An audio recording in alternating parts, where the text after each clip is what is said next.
Hi friends, আশা করি আপনারা সবাই ভালো আছেন। আপনাদের সবার ভালোবাসা নিয়ে কিন্তু আজকে আমরা একটা নতুন ভিডিও নিয়ে চলে এসেছি। আজকের যে ভিডিওর টপিক বন্ধুরা, সম্প্রতি আপনারা তো জানেন বাংলাদেশের কিন্তু মানে অন্তর্বর্তী সরকার গঠন হয়েছে। সেই সেই সম্পর্কেও একটা ভিডিও নিয়ে এসেছি। সেটা হচ্ছে বাংলাদেশের যে পুলিশি ব্যবস্থা তার কিন্তু আমূল পরিবর্তন হতে চলেছে আগামী দিনে। তো সেই বিষয়েও একটা আমরা ভিডিও নিয়ে এসেছি। তো চলুন বন্ধুরা, বাংলাদেশে দেখবো সেই পুলিশি বিভাগে কি কি পরিবর্তন হতে চলেছে। আর এখনো পর্যন্ত আমাদের চ্যানেলটা যারা সাবস্ক্রাইব করেনি তাদের কাছে আমাদের একটা রিকোয়েস্ট, আপনারা যত তাড়াতাড়ি পারুন আমাদের চ্যানেলকে সাবস্ক্রাইব করে নিন, ভিডিও লাইক শেয়ার করুন, ঠিক আছে? আর ভিডিওর অরিজিনাল লিঙ্ক কিন্তু আমাদের ডেসক্রিপশন বক্সে দেওয়া থাকবে, চাইলে আপনারা সেখান থেকে চেক আউট করে নিতে পারেন। তো চলুন বন্ধুরা, ভিডিওটা দেখে নেব। আল্লাহর গজব পড়বে আপনারা যা শুরু করে দিয়েছেন।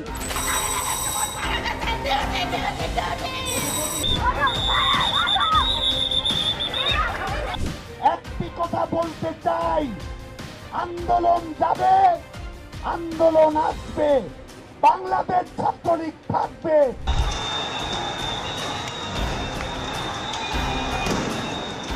পুলিশের বিরুদ্ধে অভিযোগের শেষ নেই।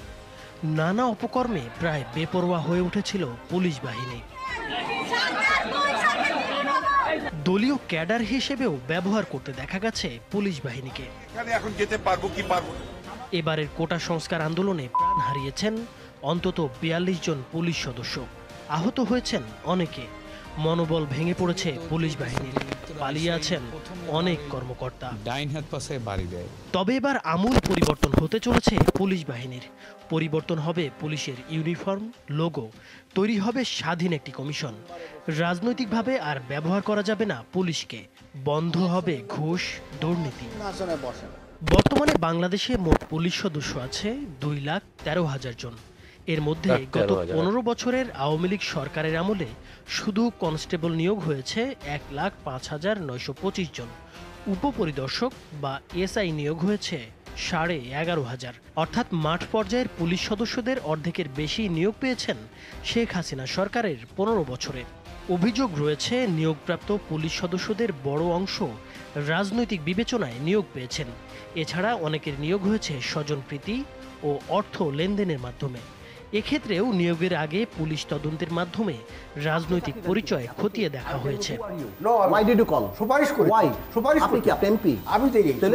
রাজধানী সহ দেশের বিভিন্ন এলাকায় প্রায় প্রতিদিনই চাঁদাবাজি, ধর্ষণ, মাদক ব্যবসা, অপহরণ, খুন, ছিনতাই, নির্যাতনে আটক করে ভয় দেখিয়ে অর্থ আদায়, মিথ্যা মামলায় ফাঁসিয়ে দেওয়া সহ প্রচুর অভিযোগ রয়েছে পুলিশের নামে।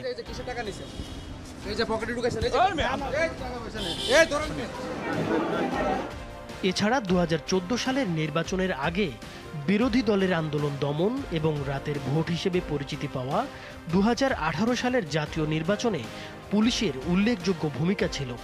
2014 সালের ভোটের আগেও আন্দোলন দমন ও গায়েবী মামলা দিয়ে বিরোধী দলকে হয়রানির ক্ষেত্রেও পুলিশ মুখ্য ভূমিকা পালন করে। সর্বশেষ ছাত্র আন্দোলনে সরকারের হয়ে সামনে থেকে নেতৃত্ব দিয়েছে পুলিশ। অতিরিক্ত শক্তি প্রয়োগের ক্ষেত্রেও গত 15 বছরে নিয়োগ পাওয়া পুলিশ সদস্যদের একটি অংশকে অতি উৎসাহী ভূমিকায় দেখা গেছে। পুলিশ বাহিনীর এমন ভঙ্গুর পরিস্থিতির মূল কারণ হিসেবে দেখা হচ্ছে এই বাহিনীকে অতিরিক্ত দলীয়করণ এবং দমন পীড়নের হাতিয়ার হিসেবে ব্যবহার করা। এছাড়া রাজনৈতিক স্বজনপ্রীতি এবং ঘুষের মাধ্যমে নিয়োগের কারণেও পুলিশের পেশাদারিত্ব ধ্বংস হয়েছে। ছাত্র জনতার আন্দোলনের মুখে শেখ হাসিনা সরকারের পতনের পর ভেঙে পড়েছে পুলিশের চেইন অফ কমান্ড। হামলা, অগ্নিসংযোগ ও আতঙ্কে টানা 3 দিন পুলিশের সব ধরনের কার্যক্রম বন্ধ ছিল। তবে গত শনিবার পর্যন্ত দেশের 639টি থানার মধ্যে 538টি থানায় কার্যক্রম শুরু হয়েছে। অধিকাংশ থানায় কাজ চলছে সীমিত পরিসরে। এখনও নিরাপত্তাহীনতায় ভুগছেন অনেক সদস্য, আত্মগোপনে আছেন অনেক কর্মকর্তা। এমন পরিস্থিতিতে পুলিশের বিভিন্ন পর্যায়ের সদস্যদের মধ্যে তীব্র ক্ষোভ বিরাজ করছে। সবচেয়ে বেশি ক্ষুব্ধ কনস্টেবল থেকে উপপরিদর্শক বা এসআই পদমর্যাদার কর্মকর্তারা। তাদের দাবি, ঊর্ধ্বতন কর্মকর্তাদের নির্দেশ মানতে গিয়েই ছাত্র জনতার আন্দোলনে অতিরিক্ত বল প্রয়োগের ঘটনা ঘটেছে, যার ফলে পুলিশ সদস্যরাও পাল্টা আক্রমণের মুখে পড়েছেন। এই অবস্থায় বাহিনী পুনর্গঠন ও সংস্কারে স্বল্প, মধ্যম ও দীর্ঘমেয়াদী পরিকল্পনা প্রণয়ন ও বাস্তবায়নের দাবি জানিয়েছে পুলিশ সদস্যরা। এ লক্ষ্যে অন্তর্বর্তী সরকারের স্বরাষ্ট্র উপদেষ্টা ব্রিগেডিয়ার জেনারেল এম সাখাওয়াত হোসেনের সঙ্গে বৈঠক করেছেন পুলিশ সদস্যরা। বৈঠকে সিদ্ধান্ত নেওয়া হয়েছে, পুলিশ সদস্যদের জন্য স্বাধীন একটি কমিশন গড়ে তোলা হবে। সেই কমিশনের অধীনে পরিচালিত হবে পুলিশ। কোনো রাজনৈতিক দলের অধীনে থাকবে না তারা। পুলিশকে যেন রাজনৈতিকভাবে ব্যবহার না করা হয় সেটা নিশ্চিত করা হবে।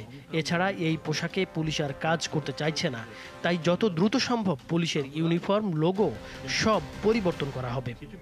আর পুলিশের ঊর্ধ্বতন কর্মকর্তা যারা ঢাকায় থাকার পরেও কাজে যোগ দিচ্ছেন না, তাদের সবাইকে নিজের কাজে যোগ দিতে বলা হয়েছে। তাদের মধ্যে কেউ যদি অন্যায় করে থাকেন, তাদের বিরুদ্ধে তদন্ত করে শাস্তি নিশ্চিত করা হবে। কমান্ড দিয়েছে যেটা নাইমুর হোসেন, মাছরাঙা টেলিভিশন। বিরুদ্ধে ব্যবস্থা নেওয়ার জন্য তো বন্ধুরা দেখলেন ভিডিওটা যে কিভাবে বাংলাদেশ সরকার মানে নিয়োগ যখন হয়েছে কিভাবে টাকা পয়সা দিয়ে সব পুলিশ, হাসিনা সরকার সব পুলিশগুলোকেই কিন্তু এই আন্দোলনের কাজে ব্যবহার করেছে। এটা তো খুব মানে বাজে জিনিস। কারণ যে সরকারে তুমি চাকরি করছো, সরকারের লোক হয়ে কেন একটা দলের কথা শুনবে? এইভাবে কিন্তু এই আন্দোলনে ব্যবহার করেছে। আর সেই আন্দোলনের রিপারকেশন আপনারা দেখতে পেয়েছেন।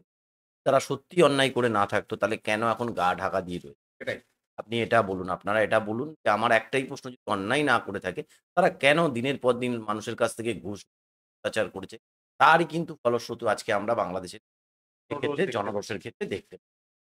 ভিডিও ভালো লেগে থাকে অবশ্যই লাইক সাবস্ক্রাইব করতে ভুলবেন না। তো আজকের মতো আমরা এখানেই ভিডিওটা শেষ করি। কালকে আবার আপনাদের সাথে দেখা হবে একটা ভিডিও।